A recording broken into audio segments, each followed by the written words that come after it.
The first speech for American Gods on the slave ship was written by Brian Fuller and Michael Green. And Brian Fuller is a member of the LGBTQ plus, or as I like to say, semen receptive community. Because you got semen receptive and then you got semen deniers. You know what I'm saying? Yes. Yeah. But even if you are a denier, you are sometimes receptive, but that's a whole nother discussion we don't need to get into.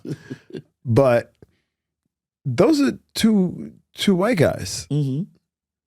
And the first speech is so beautifully crafted.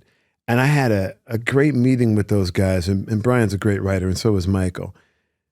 But our collaboration, what we're able to do to bring it to life, to me, speaks to the beauty of art. When you put real storytellers together, suddenly these ideas and constructs of race and who and all that bullshit becomes unimportant, right? Brian was the type of guy who has been fighting as a person and a member of your community his entire life. And in American Gods, he was able to show love in so many different colors and flavors and flowers, right? And when we talked about Mixed to Nancy, that was part of it. Like by the time you get to season 2 and you see him with Thor, and you realize this dude is seducing Thor.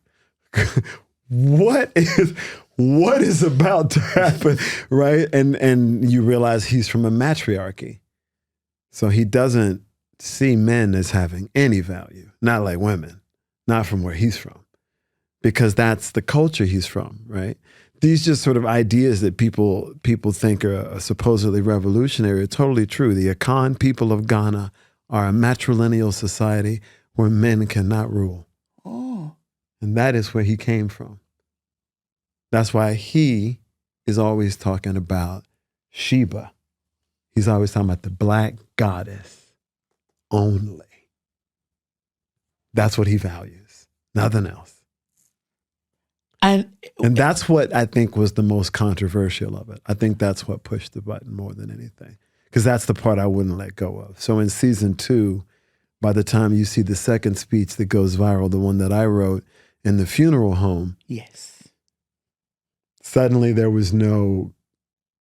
First, I don't think they expected me to be able to write something else that would go viral. I don't think they thought that I could write on the same level as Brian Fuller and Michael Green.